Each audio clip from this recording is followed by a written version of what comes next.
جاؤ جاؤ چلو میرے ساتھ، میں تمہیں طائف کے پہاڑوں میں لے جاؤں اور میں تمہیں وہاں کھڑ کے سوال کروں، کاش طائف کے پہاڑوں کی زبان ہوتی تو وہ سب سے پہلے ہمیں تمہیں لعن طعن کرتا، ارے تمہیں شرم نہ آئی کہ تمہارا نبی تمہارے لیے خون و خون ہو گیا۔ اس کے 2 دفعہ آسمان کے فرشتے روئے ہیں، 2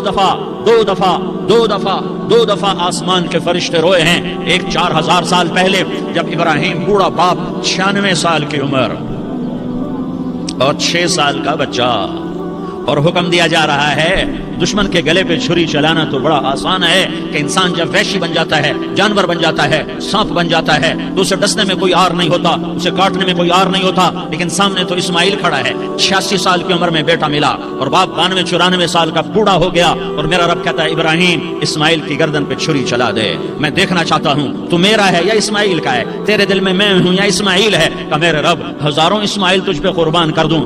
چھری اٹھائی، فلسطین سے چلے اور پہنچے مکہ مکرمہ، بیوی سے کہا بچے کو تیار کرا دو، سیر کرانے لے جا رہا ہوں، بچے کو تیار کرایا۔ آج پہلی دفعہ بچہ باپ کو دیکھ رہا ہے، انگلی پکڑ کے اچھلتا ہوا جا رہا ہے، میرا ابا مجھے سیر کرانے لے جا رہا ہے، یعنی خبر کہ چھری کے نیچے سے گزارنے لے جا رہا ہے، اور لیاری والوں کو پیغام دینے جا رہا ہے کہ اللہ پر ہر شے قربان کرنا سیکھو، اللہ کے لیے ہر جذبہ چھوڑنا سیکھو، ہر شے سے ہٹنا سیکھو، جہاں اللہ ناراض ہے ہٹ جاؤ ہٹ جاؤ ہٹ جاؤ، ہارنا پڑے ہار جاؤ، مٹنا پڑے مٹ جاؤ، لٹنا پڑے لٹ جاؤ، تھکے کھانے پڑے کھا لو کھا لو کھا لو، کہ دنیا میں سب سے زیادہ دھکے کھانے والا میرا حبیب محمد مصطفیٰ۔ مجھے لیاری کا کوئی گھر دکھاؤ جہاں غریب نے پیٹ پہ پتھر باندھا ہو، آؤ میں تمہیں دکھاتا ہوں۔ میرا نبی مسجد نبوی میں بیٹھا ہوا ہے اور ایک صحابی آتا ہے اور آ کر یوں کپڑا اٹھاتا ہے، کہتا یا رسول اللہ ادھر دیکھو، میں نے پیٹ پہ پتھر باندھا ہوا ہے، بھوک کی وجہ سے میں سیدھا نہیں ہو پا رہا۔ 2 جہان کا سردار، مقام محمود کا مالک، عرش و فرش کا جس کے نبوت کے ڈنکے، محمد جس کا نام، احمد جس کا نام، طٰہٰ جس کا نام، یاسین جس کا نام، پیٹ سے کپڑا ہٹاتا ہے اور فرماتا ہے دیکھ میرا صحابی، تیرے پیٹ پر 1 پتھر ہے، میرے پیٹ پہ 2 پتھر بندھے ہوئے ہیں، میرے پیٹ پر 2 پتھر بندھے ہوئے ہیں۔ ہاں ابراہیم نے چھری نکالی، بیٹا تیرے ذبح کرنے کا حکم ہو چکا ہے۔ بیٹا کہتا ابا جلدی کر، دیر کیوں کرتا ہے؟ ہاں کہانی سنانی ہے لیاری والوں کو، ایسی اولاد بناؤ، ایسے باپ بنو، اللہ کے امر پر یوں قربان ہونا سیکھو۔ اور اب معصوم بچے کو حیران ہو کر ابراہیم دیکھتا ہے، بیٹا تجھے پتا ہے میں کیا کہہ رہا ہوں؟ کہاں پتا ہے، آپ کہہ رہے ہیں میں ذبح کروں گا تو میں مر جاؤں گا تو مجھے آپ کی جگہ اللہ ملے گا، اللہ آپ سے بہتر ہے، مجھے دنیا کی جگہ جنت ملے گی، جنت دنیا سے بہتر ہے۔ پھر معصوم بچے کو ماں یاد آ جاتی ہے، پھر کہتا ہاں مجھے اپنی ماں کا غم ضرور ہے، اسے بڑا صدمہ ہوگا میرے مرنے کا۔ تو اپنا گریبان کھولا اور کرتا اتارا، کہا ابا میں جب مر جاؤں تو یہ کرتا سنبھال لو، یہ میری ماں کو دے دینا، یہ میری نشانی اس کے پاس رہے گی، جب کبھی میں یاد آؤں گا میرا کرتا دیکھ لیا کرے گی، اور تو اپنے کرتے میں مجھے کفن دے کر ادھر ہی دبا دینا، مجھے ادھر مکے نہ لے جانا کہ میری میت کو دیکھ کر میری ماں کو بڑا دکھ ہوگا، مجھے ادھر دبا دینا۔ ابا میرے ہاتھ باندھ دے، میرے پاؤں باندھ دے، اور لیاری والوں کو پیغام دے دو کہ اللہ پہ یوں قربان ہوا جاتا ہے۔ تم پیسے پہ لڑے، تم منصب پر لڑے، تم عہدوں پر لڑے، تم ایک دوسرے کے خون کے پیاسے ہوئے، کیا موت مر گئی ہے تمہارے لیے؟ کیا آخرت کو آگ لگ گئی ہے؟ کیا جنت کو آگ لگ گئی ہے؟ کیا جہنم کو بجھا دیا گیا ہے؟ کیا طارق جمیل کے لیے قبر کا ٹکڑا مقرر نہیں ہے؟ کیا اس کی جان کے نکلنے کا وقت مقرر نہیں ہے؟ کیا منکر نکیر میرے پاس آنے والے نہیں ہیں، تمہارے پاس آنے والے نہیں ہیں؟ 96 سال کا بوڑھا باپ بیٹے کے ہاتھ باندھ رہا ہے کسائی کی طرح، جیسے بکرے کے ہاتھ پاؤں باندھ رہا ہے۔ پھر بیٹے نے کہا ابا مجھے الٹا لٹانا، سیدھا نہ لٹانا، کہیں تیری نظر پڑے اور تیرا ہاتھ کانپ جائے اور حکم ٹوٹ جائے، مجھے الٹا لٹا دے۔ وَتَلَّهُ لِلْجَبِينِ، الٹا لٹایا اور اپنا گوڑا ان کی کمر پہ رکھا اور ایسے ان کے سر کے بال پکڑ کر یوں سر اٹھایا، چھری کو نیچے سے گزارنے کے لیے، ایک ہاتھ میں سر کے بال، ایک ہاتھ میں چھری، گوڑا اس کی کمر پر، اور یوں آسمان کو دیکھا۔ ہائے ہائے کائنات ہل گئی، ابراہیم کی نظر آسمانوں پر گئی، کیا فرشتوں میں ہلچل مچ گئی، فرشتوں کو کیا خبر کہ آگے کیا ہونے والا ہے؟ کہنے لگے یا اللہ کیا تو مجھ سے ناراض ہو گیا ہے کہ اسماعیل کی محبت نے میرے دل میں جگہ پکڑ لی ہے؟ یہ لے تیرے نام پہ قربان کرتا ہوں، ناراض نہ ہونا، تجھ پر ہر شے فدا ہے، ہر شے قربان ہے، یہی لا الہ الا اللہ کا مطلب ہے۔ چھری چلائی، جب یہ کہا یا اللہ میں تیرے نام پہ اسماعیل کو قربان کرتا ہوں، 7 آسمان کے فرشتے زارو زار روئے کہ فرشتوں کو نہیں پتا آگے کیا ہونے والا ہے۔ دوسری دفعہ 4000 سال بعد یہ طائف کی وادی ہے اور یہ محمد بن عبداللہ ہے اور یہ بھاگ رہے ہیں اور پیچھے پتھر پڑ رہے ہیں اور وہ بھاگ کے پیچھے پتھر پڑ رہے ہیں، پھر آپ گرتے ہیں، پھر اٹھ کے بھاگتے ہیں، پھر پتھر پڑتے ہیں، پھر آپ گرتے ہیں، پھر اٹھ کے بھاگتے ہیں، پھر پتھر پڑتے ہیں، پھر آپ بے ہوش ہوتے ہیں، زید بن حارثہ اٹھاتے ہیں، باغ میں پناہ لیتے ہیں، پھر آپ کو ہوش آتا ہے، پھر آپ اللہ کی بارگاہ میں دعا کرتے ہیں۔ اس اس دعا کو سن کر ساتوں آسمان کے فرشتے زارو زار روئے کہ یا اللہ آج میرا تجھ سے گلہ کرنے کو جی چاہ رہا ہے. اشکو الیک ضعف قوتی وقلت حیلتی وہوانی علی الناس. میرے رب آج میں تجھ سے گلہ کرتا ہوں, تو نے مجھے کن لوگوں کے حوالے کر دیا جنہوں نے مار مار پتھر مجھے لہو لہان کر دیا. اللہ کی غیرت, اللہ کا غضب حرکت میں آیا اور فرشتہ اترا. ہاں یا تو میں کیا کہوں, میں کیا کہوں. دیکھو دیکھو اپنے نبی کا معاف کرنا, دیکھو اپنے نبی کا معاف کرنا. دیکھو یہاں تو بیٹا ماں کو معاف کرنے کے لیے تیار نہیں, بھائی بھائی کو معاف کرنے کے لیے تیار نہیں. فرشتہ پہاڑوں کا آ گیا, یا رسول اللہ اگر آپ اجازت دیں تو ہم دونوں پہاڑوں کے اندر ان کو چکی کے پاٹ کی طرح مسل کے پیس کے کیما کیما بنا دیں اور ان کو ختم کر دیں. تو میرے نبی نے فرمایا نہیں نہیں نہیں نہیں, مجھے امید ہے اگر انہوں نے کلمہ نہیں پڑھا تو ان کی نسلوں میں کوئی کلمہ پڑھنے والا آئے گا. میں نے معاف کیا ہے, میں نے معاف کیا ہے, میں نے معاف کیا ہے. اللہ کو پا لیا سب کچھ پا لیا, اللہ کو کھو دیا سب کچھ کھو دیا, سب کچھ کھو دیا. یہ لا الہ الا اللہ کا پیغام ہے, یہ لا الہ الا اللہ کا پیغام ہے, یہ لا الہ الا اللہ کا پیغام ہے کہ مرنے سے پہلے پہلے اللہ کو راضی کر جاؤ, کر جاؤ, کر جاؤ.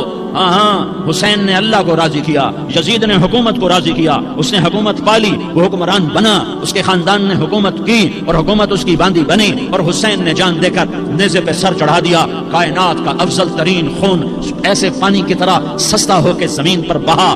ظالم مظلوم کی کہانی کوئی نئی نہیں ہے, پرانی ہے, لیکن میں فقیر کی بات یاد رکھنا, مظلوم کبھی ناکام نہیں ہوتا اور ظالم کبھی کامیاب نہیں ہوتا. مظلوم بن جاؤ حسین کے ساتھی بن جاؤ گے, ظالم بنو گے تو یزید کے ساتھی بنو گے. محرم میں کیا سارا سال یزید پہ لعنت پڑتی ہے, لیکن ظلم کرنے والا یاد رکھ لے کہ یزید کے ساتھ کھڑا کیا جائے گا. یزید کے ساتھ کھڑا ہونا کون پسند کرے گا؟ مظلوم بن جاؤ. آل رسول ذبح ہو رہے ہیں, حسین ذبح ہو رہا. کون حسین؟ میرے نبی کا لاڈلا حسین. کون حسین؟ میرے نبی کا نواسا حسین. کون حسین؟ جس کے ہونٹوں پہ بوسے دیے, جس کے ماتھے کو چوما, جس کی آنکھوں کو چوما, جس کے سینے کو چوما, جس کے ہاتھوں کو چوما, جس کو سینے پہ لٹایا. ارے میں تمہیں کیا بتاؤں, گھر میں داخل ہوئے اور اپنے ہاتھ اور پاؤں بھی زمین پہ, گوڑے بھی زمین پہ ٹکا دیے, اور ایسے اپنی کمر کو بیلنس کر کے دونوں بچوں کو اپنی کمر پہ بٹھایا اور کمرے میں چکر لگا رہے ہیں, اور پھر اوپر منہ کر کے کہہ رہے ہیں تمہاری سواری کیسی ہے بھائی, بچوں بولو تمہارا اونٹ کیسا ہے. ایسے سواروں میں ایک کو زہر دیا, ایک کو نیزے پہ لٹکا دیا, پر اللہ انہوں نے پا لیا, اللہ کو پا لیا, اللہ کو پا لیا, اللہ کو پا لیا, اللہ کو پا لیا تو سب کچھ پا لیا. ایک بول پر حضرت حسین اپنی جان بچا سکتے تھے, مال بچا سکتے تھے, اولاد بچا سکتے تھے, بیٹیاں بچا سکتے تھے, سب کچھ بچا سکتے تھے کہ ہاں میں ظالم کا ساتھ دیتا ہوں. اتنا ہی تو کہنا تھا میں ظالم یزید کا ساتھ دیتا ہوں, بیعت کرتا ہوں. کہ نہیں, میں آل رسول ہوں, میں آل رسول ہوں, میں کٹ تو سکتا ہوں, میں ظلم کا ساتھی نہیں بن سکتا. کر دو میری اولاد کو ذبح, کر دو ان کے ٹکڑے ٹکڑے, کر دو ان کو سولیوں پہ نیزوں پہ چڑھا دو, سب کچھ کر دو. یہ نہیں ہو سکتا کہ میں حسین ظالم کے ہاتھ میں ہاتھ دے دوں. ظالم نہ بنو, نہ ظالم کے ساتھی بنو, مظلوم بن جاؤ, حسین کے ساتھی بنو گے. قیامت کا دن تمہیں تمہارا نبی ہار پہنائے گا. جب حسین کو ہار پہنائے جائیں گے تو تمہارے گلے میں بھی ہار ڈالے جائیں گے, تمہیں بھی سہرے پہنائے جائیں گے. ہاں تمہارے لیے بھی میرا نبی اپنے ہاتھوں سے حوض کوثر تمہیں پلائے گا. تھوڑی دیر کا موت تک کا صبر کر جاؤ, جیسے حسین صبر کر کے کٹ گئے, کٹا ہوا سر نیزے پہ چڑھایا گیا. اے ہائے, بیٹیوں کو خیموں سے گھسیٹا گیا. آل رسول کی بیٹیاں, طارق جمیل کی بیٹیاں نہیں, آل رسول کی بیٹیوں کو خیموں سے گھسیٹا گیا. میری زبان بند ہو گئی ہے, مجھ سے بولا نہیں جا رہا.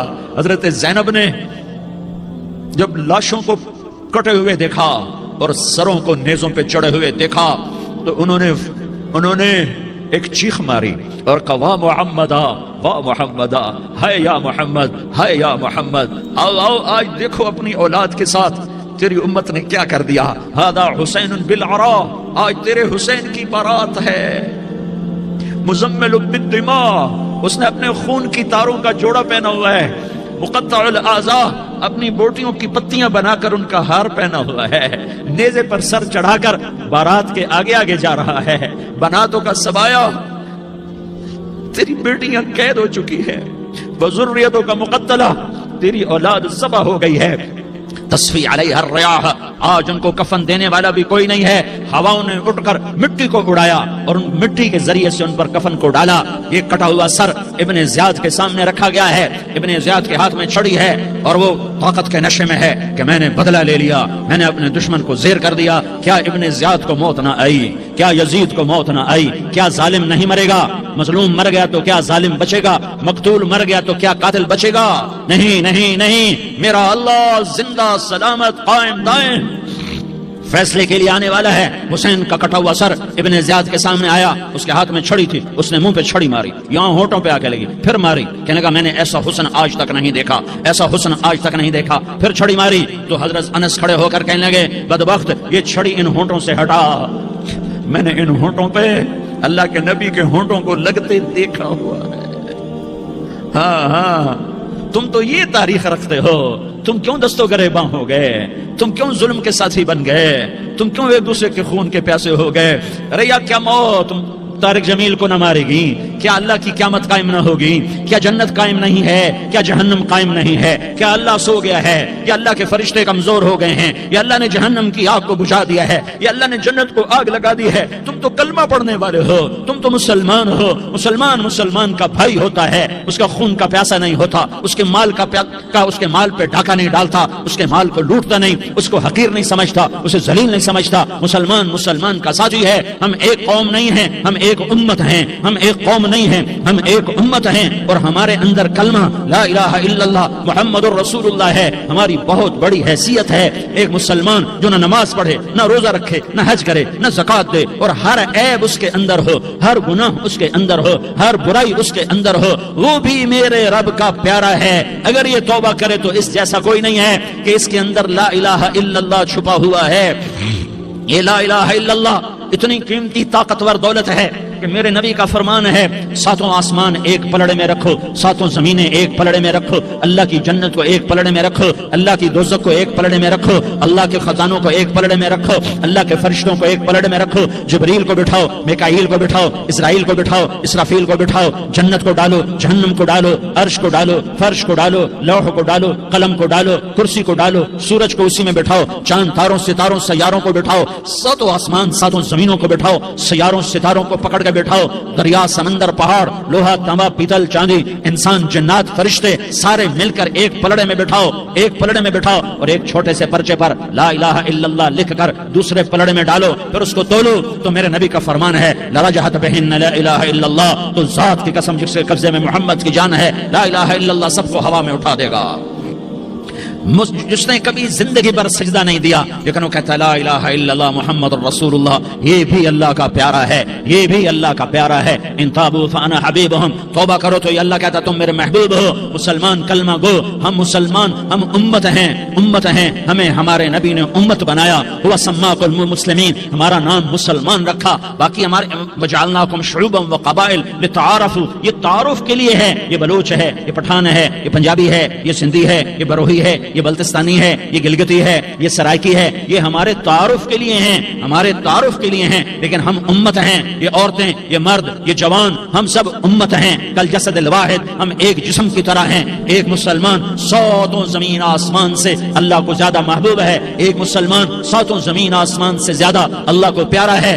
نافرمان برداروں کی بات تو فرمان برداروں کی ہے، نافرمانوں کو میرا اللہ، میرا آپ کا اللہ کہتا ہے یا عبادی الذین اسرفوا علی انفسہم لا تقنطوا من رحمت اللہ، اے میرے بندو، قرآن کا لہجہ سنو، اے میرے بندو، اے میرے بندو، کیا پیار ہے، اے میرے بندو، کیا محبت ہے، اے میرے بندو، کیا مٹھاس ہے، اے میرے بندو، کیا شہد بھرا ہوا ہے۔ کون سے بندو؟ نیک متقی، مفتی نعیم جیسے مفتی اور محدث مفسر، نہیں، تبلیغ والے، طارق جمیل جیسے تبلیغ والے، نہیں، تہجد گزار، نہیں، نیکوکار، عمرہ کرنے والے، حج کرنے والے، نہیں، یا عبادی، اے میرے بندو، جیسے ماں کہتی میرا لال، میرا بچہ، تو اس ماں کے لہجے میں جو ممتا ہے اس کا کوئی ترجمہ کوئی نہیں۔ یا عبادی، اس میں جو محبت اور پیار ہے اس کا کوئی ترجمہ کوئی نہیں۔ اے میرے بندو،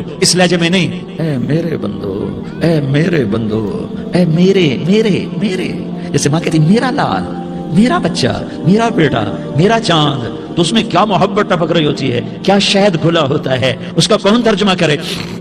تو میرا اللہ کیا کہہ رہا ہے؟ اے میرے بندو، کون سے بندے؟ لیاری کے متقی تہجد گزار مرد عورت؟ نہیں نہیں نہیں نہیں نہیں، الذین اسرفوا علی انفسہم۔ اللہ یوں کہہ رہا ہے اے میرے نافرمان بندو، اے میرے نافرمان بندو، اے میرے میرے میرے۔ اپنا بیٹا نافرمان ہو تو ماں کہتی تو میرا بیٹا نہیں ہے، دور ہو جا میری نظروں سے۔ باپ کہتا ہے تو میرا نطفہ ہی نہیں ہے، میں تجھے عاق کرتا ہوں جائیداد سے۔ اور اللہ کہتا ہے اے میرے بندے، اے میرے بندے، اے میرے بندے، میرے بندے، تم میرے ہو، تم کیوں ڈر گئے ہو؟ کتنوں کو تمہارے گناہ ہیں؟ زمین بھر دی ہے، زمین بھر دی ہے، آسمان بھر دیا ہے، آسمان تک تیرے گناہ چلے گئے؟ اور نہیں نہیں نہیں، تھوڑے سے تو تیرے گناہ ہیں۔ لا تقنطوا من رحمت اللہ ان اللہ یغفر الذنوب جميعا، میری رحمت سے مایوس نہ ہو، تم توبہ کرو میں تمہارے سارے گناہ معاف کروں گا۔ تم توبہ کرنے والے بنو، میں تمہارے سارے معاف کروں گا۔ یا عبادی الذین اسرفوا علی انفسہم، اے میرے نافرمان بندو، آ جاؤ آ جاؤ، مجھے منا لو، مجھے راضی کر لو۔ من تقرب الی تلقیتہ من بعید، تم مجھے راضی کرنے آؤ، میں آگے بڑھ کے تمہارا استقبال کروں گا۔ کوئی ناراض، میں کسی سے ناراض ہو جاؤں، وہ مجھے منانے آئے تو میں اس کا استقبال کروں گا یا منہ موڑ کے بیٹھوں گا اور اسے سلواتیں سناؤں گا، جلی کٹی سناؤں گا؟ میرا رب کہتا ہے لیاری کا جو مجھے راضی کرنے آتا ہے میں آگے بڑھ کے اس کا استقبال کرتا ہوں۔ میں کہتا ہوں آ جا میرا بندہ، میں تو کب سے تیرے انتظار میں تھا کہ کب توبہ کرے گا اور میں معاف کروں گا، کب توبہ کرے گا اور میں معاف کروں گا۔ اللہ کو اپنا بناؤ، اس کے در پر جھکنے کے ساتھ۔ ہمارے گناہوں کی حیثیت کوئی نہیں ہے۔ بنی اسرائیل میں ایک آدمی نے 99 قتل کیے، اس کو خیال آیا میں توبہ کروں، ایک عبادت گزار کے پاس گیا اور اس سے پوچھنے لگا میں نے 99 قتل کیے ہیں، میری توبہ ہو سکتی ہے؟ اس نے کہا ہرگز نہیں، تو بڑا ظالم ہے، تیری کوئی توبہ نہیں۔ اس کو غصہ چڑھا، اس نے اسے بھی قتل کر دیا، 100 کر دیے۔ پھر اس کو خیال آیا میں توبہ کروں، تو وہ ایک عالم کے پاس گیا اور اس سے پوچھنے لگا میں نے 100 قتل کیے ہیں، کیا میری توبہ ہو سکتی ہے؟ کہ بیٹا کیوں نہیں ہو سکتی توبہ؟ ہائے ہائے ہائے ہائے ہائے۔ میرا رب ایک مثال دیتا ہے، کہتا میرا بندہ تو اتنے گناہ کر، اتنے گناہ کر کہ زمین کو بھر دے، اس خلا کو بھر دے، چاند تاروں ستاروں کو بھر دے، اتنے گناہ کر کہ آسمان کی چھت کو لگا دے، زمین سے اٹھا اور آسمان کی چھت کو لگا دے۔ اتنے گناہ کرنے کے بعد صرف ایک دفعہ کہہ دے یا اللہ معافی دے دے تو میں سارے ہی معاف کروں گا، سارے معاف کروں گا، ولا ابالی، اور مجھے کوئی پرواہ نہیں ہوگی۔ میں نے کہا بیٹا گناہوں کی معافی تو یقیناً ہے، لیکن توبہ کا ہونا ضروری ہے۔ تیری توبہ پکی ہونے کے لیے یہ ماحول چھوڑنا ضروری ہے۔ تو یہ بستی چھوڑ کے اس بستی میں چلا جا، وہاں نیک لوگ رہتے ہیں، ان کی صحبت میں تو رہے گا تو تیری توبہ پکی ہو جائے گی۔ اس نے کہا میری معافی ہو جائے، میری معافی ہو جائے، میں ہر کام کرنے کو تیار ہوں۔ بوریا بستر اٹھایا، جو تبلیغ والے کہتے ہیں گھر چھوڑو، لیاری چھوڑو، بستر اٹھاؤ اور چلے کے لیے نکلو، 4 مہینے کے لیے نکلو کہ اپنی توبہ کو پکا کرو، ورنہ ماحول کی گندگی پھر آدمی کو گرا دیتی ہے، پھر گرا دیتی ہے، پھر گرا دیتی ہے۔ وہ نکلا، راستے میں موت آئی، جب موت نے جھٹکا دیا تو اس نے چھلانگ لگائی اس نیک لوگوں کی بس کی طرف، اس کے ہاتھ آگے، ہاتھ اس کے آگے اور پورا جسم ایسے آگے پھیلا ہوا۔ اللہ تعالیٰ نے لیاری والوں کو قصہ سنانا تھا تو دونوں فرشتے بھیج دیے، جنت کا بھی آ گیا، جہنم کا بھی آ گیا۔ جہنم والے کہنے لگے مجرم ہے ہتھ کڑی لگاؤ، جنت والے کہنے لگے مہمان ہے سہرے پہناؤ۔ جہنم والے کہنے لگے توبہ ادھوری ہے، ابھی توبہ پکی نہیں ہے، ابھی نیک لوگوں کے شہر کو پہنچا ہی نہیں ہے کہ موت آ گئی۔ اور جنت کے کہنے لگے نہیں نہیں نہیں، توبہ ارادے سے ہو جاتی ہے، ارادہ کر لیا توبہ ہو گئی، ہمارا مہمان ہے۔ اللہ نے تیسرا فرشتہ بھیجا، جاؤ فیصلہ کرو۔ کیا فیصلہ کرو؟ وہ یہاں مرا پڑا ہے، یہ اس کی بستی ہے، یہ نیک لوگوں کی بستی ہے، وہ یہاں مرا پڑا تھا۔ اللہ تعالیٰ نے کہا فیصلہ کیا کرتا ہوں کہ یہ فاصلہ نہ تو اگر گھر کے قریب ہے تو دوزخ والے لے جاؤ، اگر نیک لوگوں کی بستی کے قریب ہے تو جنت